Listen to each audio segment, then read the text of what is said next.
aujourd'hui notre 377e journal de bord. Jean-Marie Le Pen, bonjour. Bonjour. Nous assistons aujourd'hui à la fin de l'écotaxe. Les bonnets rouges en sont sortis vainqueurs. Un retournement de situation vous semble-t-il possible? Je ne crois pas, mais si vous voulez, ça donne quand même le signal, ça révèle une gabegie de conception et d'exécution. Là aussi, le fait que l'État ne peut plus imposer sa volonté à certaines professions qui détiennent des moyens de blocage économique. Ah, bon. Alors il paraît que Madame Hidalgo à Paris voudrait récupérer le matériel pour le mettre sur le périphérique, paraît-il. Bon, je pense qu'on peut assister à la même comédie en d'autres temps. Non, tout cela est très triste, c'est qu'à la vérité, cette écotaxe venant après une série de, je crois, 40 taxes que Sarkozy et Hollande ont fait, le mot taxe maintenant devient insupportable aux gens. Bon.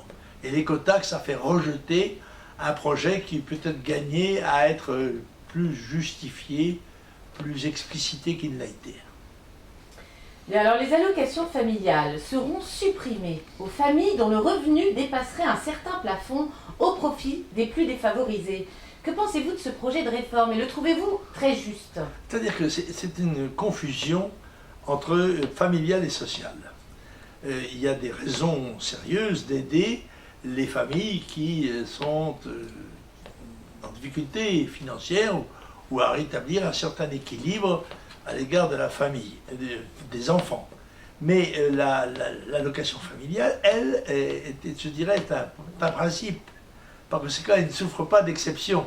Tout le monde doit pouvoir en bénéficier. C'est à l'État, par une politique fiscale intelligente et si possible plus simple que celle d'aujourd'hui, de rétablir des équilibres sociaux qui sont souhaitables. Et alors la Manif pour tous mobilisait ce dimanche passé, plusieurs centaines de milliers de citoyens sur le pavé parisien ainsi qu'à Bordeaux. Cela pèsera-t-il selon vous sur les décisions étatiques à venir ou était-ce inutile? C'est-à-dire que le blocage par les âmes et par les consciences est moins efficace que par les camions, hein, c'est sûr. Et comme ces citoyens français défendent une idée, qu'ils sont très sages dans leurs manifestations, qu'ils ne font courir aucun risque, ils ne font peur à personne. Par conséquent, ce qu'ils pensent n'a pas beaucoup d'importance. On prend ça comme ça vient, et puis on fait ce qu'on veut. Voilà, c'est la vérité. Mais enfin, ils peuvent, eux, en revanche, s'en venger, si j'ose dire, légitimement aux élections. Et pas forcément en faveur de ceux qui sont quelquevefois très visibles à leur tête avec leur écharpe tricolore, comme étaient tous les députés UMP qui portent dans tous ces événements une assez lourde responsabilité quand même. Alors, lors d'un dernier communiqué, Jean-Marie Le Pen, vous déclariez soutenir la mobilisation au niveau de l'Europe du notariat français. Pour quelle raison? D'abord, l'institution notariale est en France une des plus anciennes qui soit. Puisque je crois qu'il y avait déjà des notaires en 1250, 1350, quelque chose comme ça. Et je sais que l'année prochaine, ou l'année d'après, on fêtera à Saint-Cloud le 400e anniversaire de l'office notarial de Saint-Cloud. Je ne dis pas qu'il n'y a pas peut-être des modulations à effectuer dans le système notarial. Mais je crois que le notariat doit être maintenu dans la fonction sociale essentielle qu'il remplit, et de ce côté, il amasse mon soutien. Bien sûr, il peut y avoir eu des excès, il peut y avoir des excès dans ce qu'on appelle les situations, les professions réglementées, mais encore ne faut-il pas procéder par le tout ou rien, comme se souhaite le faire, dans un désir de réformite et de changite, le gouvernement actuel, en s'adressant à des mineurs, en ciblant des minorités et en bouleversant un état civilisationnel, dirais-je, qui a quand même fait ses preuves au cours des siècles. Alors, il est question de fermer l'hôpital militaire du Val-de-Grâce. Alors, les raisons invoquées seraient uniquement économiques. Qu'en pensez-vous, sachant qu'il fait quand même partie de notre patrimoine? D'une part, mais en plus, il occupe une situation centrale dans Paris. Il a une réputation médicale remarquable. Excellent. Ce serait une absurdité. Mais comme nous sommes dans le régime, comme nous vivons en absurdie hollandaise, eh bien, il n'y a pas de raison de s'en étonner. Mais on peut protester contre cela. Je crois, moi, je suis pour le maintien du Val-de-Grâce, comme je suis pour le maintien d'ailleurs d'un certain nombre d'hôpitaux militaires qui ont fait leurs preuves au service de la nation, d'autant qu'on ne sait jamais ce qui peut arriver demain. N'est-ce pas? Si vis pacem parabellum. Supposons par exemple, comme je le crois, que nous soyons victimes de l'épidémie Ebola. À ce moment-là, après avoir fermé les hôpitaux, on rouvrira quoi? Des hangars, des aéroports pour mettre les malades, etc. C'est stupide. Nous avons un équipement hospitalier qui est à la hauteur relative des besoins. On sait que, par exemple, dans certaines professions médicales, comme les ophtalmologistes, il faut quelquefois 6 mois, 1 an avant d'obtenir un rendez-vous, Oui, alors que nous sommes contenus par comment dirais-je, une réglementation de limitation, un numerus clausus, comme on dit, de la profession médicale, du nombre d'étudiants. C'est absurde. Bon, enfin, bref, on marche sur la tête, alors là, comme ailleurs. Vous parliez du virus Ebola qui, ça y est arrivé en Europe et qui s'y développe lentement mais sûrement. Le directeur du Centre de recherche médicale américain déclarait d'ailleurs à son sujet hier que l'ampleur de ces dégâts serait bien plus importante que celle du sida. Vous l'aviez dit ça déjà. Oui, j'ai rappelé d'ailleurs que ce qu'on avait appelé la grippe espagnole, Oui. qui est une épidémie qui a touché l'Europe et peut-être d'ailleurs au-delà de l'Europe en 1918, a fait, d'après les calculs modernes, 100 millions de morts.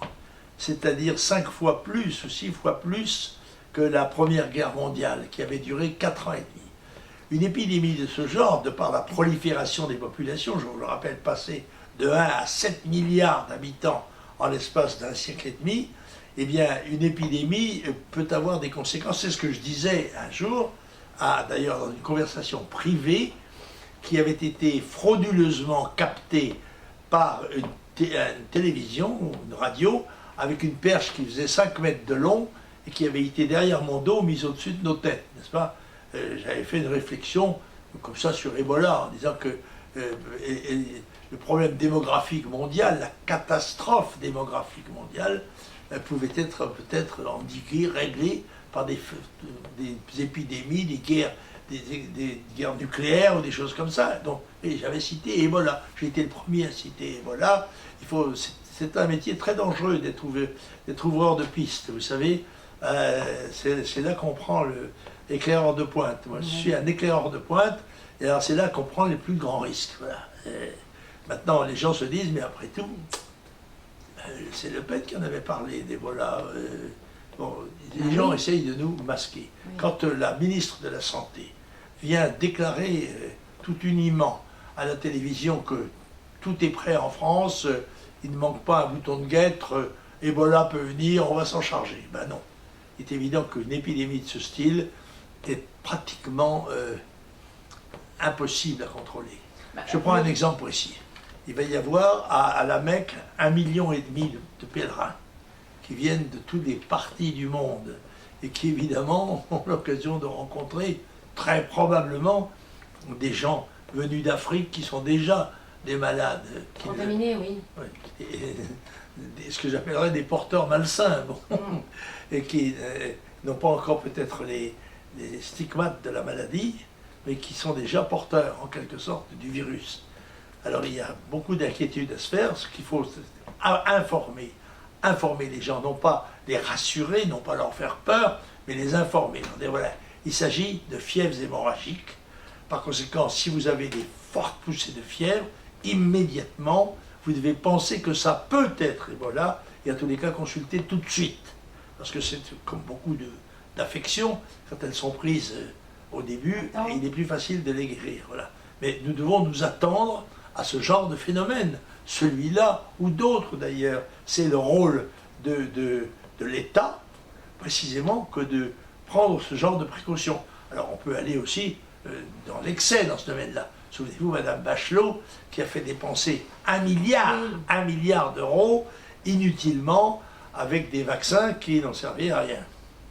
Oui, ça c'est certain. Mais alors justement, qu'attendent les autorités pour, comment dirais-je, dire les choses telles qu'elles sont et puis arrêter de minimiser le danger? Écoutez, oui, en effet, c'est bien le problème qui se pose aux gouvernants. C'est qu'ils ne doivent pas affoler la population, mais qu'ils doivent en même temps l'avertir. Alors moi, je suis partisan dans un pays, je crois, mûr, intellectuellement et politiquement, pour la transparence. Voilà, il faut dire les choses. D'ailleurs, si le gouvernement ne le dit pas, la presse le dira. Bon. Je crois qu'il faut s'attendre à... Il y a une épidémie qui débute en Afrique, elle est grave, et elle menacera probablement le monde entier. Par conséquent, il faut déjà prévoir ce que l'on ferait s'il y a telle ou telle extension de la maladie, et en particulier pas supprimer les hôpitaux. Et alors, 11 membres d'une même famille, originaires de Français, entre guillemets, originaires de Nice, sont partis faire le djihad en Syrie. Le gouvernement français tente de les récupérer. Quel est votre avis? Écoutez, je crois qu'il est resté un membre de la famille, c'est le papa. Le grand-père, oui. Le grand-père, oui. Mais autrement, s'il n'y avait pas le grand-père, s'il n'y avait pas la loi, je serais tenté de leur dire, ils sont partis, mais qu'ils y restent. Hein? C'est un allègement de la pression migratoire dans notre pays. Puis, je suis assez d'avis d'ailleurs que les gens qui ne se plaisent pas ici, qui sont venus chez nous et qui n'y ont pas trouvé suffisamment d'avantages et qui s'insupportent en quelque sorte de nos mœurs, de faire la même chose. Ils peuvent partir là ou ailleurs, n'a aucune importance. Merci pour cette réponse. La France et la Turquie réfléchissent quant à la création d'une zone tampon frontalière de la Syrie et de la Turquie. Alors les Kurdes, eux, de leur côté, se plaignent du fait qu'ils estiment que les Turcs, exprès, sciemment, n'interviennent pas et ne font rien pour leur venir en aide. Vous me posez deux questions différentes. Oui, oui. La première, c'est celle d'une zone tampon. C'est une proposition dérisoire. C'est un leurre. Pour qu'il y ait zone tampon, il faut qu'il y ait un accord général. Or, il n'y aura jamais l'accord de ce qu'on appelle Daesh, c'est-à-dire les salafistes extrémistes, les islamistes extrémistes. Il n'y aura pas accord pour qu'ils cèdent une partie du territoire où ils ne pourraient pas opérer. Ils veulent rester en liaison avec la frontière turque, car la Turquie, qu'on le veuille ou non, c'est un pays islamiste. Et l'attitude des Turcs, dont les chars sont à quelques kilomètres de la ville qui est en train d'être conquise par le djihad, eh bien n'interviennent pas. Ils n'interviennent pas pourquoi?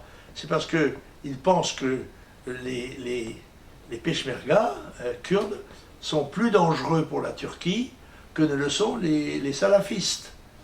Sur quoi ils peuvent faire une erreur, mais enfin, ils sont devant un dilemme tragique en ce qui les concerne.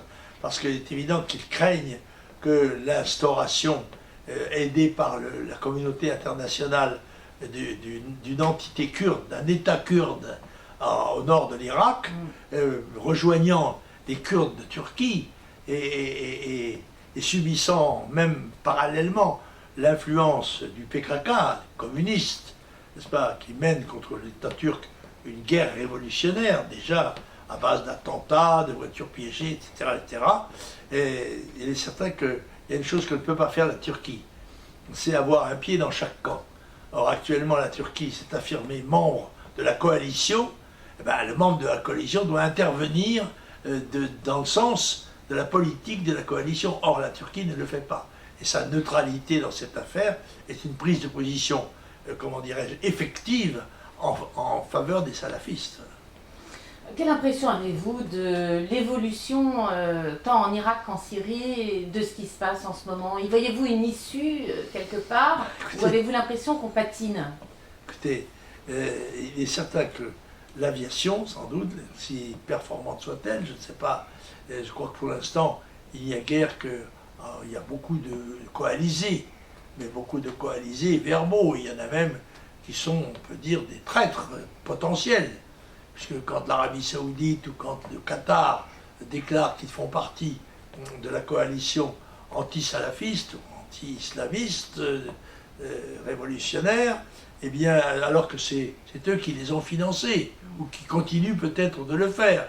Parce qu'on se moque du monde, on s'aligne sur les États-Unis pour des raisons qui sont économiques, qui sont commerciales, mais en fait, ces gens-là ne font pas partie, n'ont pas la volonté de lutter contre Daesh, n'est-ce pas? Bon, c'est clair. Alors, cet équivoque doit être levé. Il y a, à ma connaissance, seulement l'aviation française, et l'aviation américaine d'abord, et l'aviation française, qui sont engagées dans cette affaire. Et on sait bien, tout le monde sait, que quand on n'a pas de troupes au sol, il y a très peu de chances de remporter la victoire. On ne gagne pas la victoire seulement avec les avions. Et les Américains le savent, qui ont rasé pratiquement l'Allemagne avec leur bombardement massif.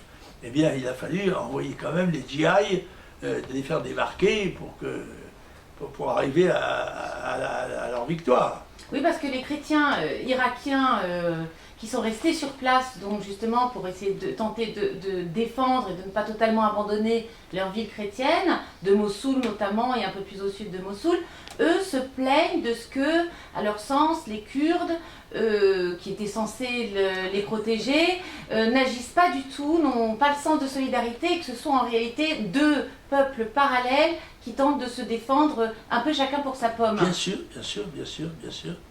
Bien sûr, tout ça est très vrai. Donc si on n'envoie pas de troupes au sol... Oui, mais ce n'est pas nous qui allons en envoyer, nous sommes déjà engagés sur plusieurs théâtres d'opérations extérieures, et nous sommes un pays qui réduit ses crédits militaires, qui réduit ses effectifs militaires et de police. Par conséquent, parce qu'il faut aussi penser à la menace qui pèse sur la métropole. Parce oui. qu'une guerre révolutionnaire terroriste, comme ils disent eux-mêmes, eh bien il faut s'attendre à ce qu'elle se manifeste un peu partout. Et se garder dans les endroits essentiels. Il y a une immense coalition, et bien que les autres y aillent un peu. Bien alors, plusieurs stratèges militaires, en tout cas, donc, eux, estimaient que personne ne pourra régler, plusieurs stratèges internationaux militaires pensent que personne ne pourra régler ce problème parce qu'il est davantage humain qu'en plus de cela, la religion s'en mêle et que donc c'est vraiment, il n'y a quasiment pas de solution. Écoutez, c'est la conjonction, je dirais, cumulative de l'explosion démographique du tiers-monde et du renouveau dynamique de l'islam crée une situation exceptionnelle et à laquelle les pays occidentaux doivent avoir la sagesse de réfléchir et la volonté d'agir avec la fermeté nécessaire quand votre survie est en cause. Nous n'en sommes pas encore à ce stade-là, hélas.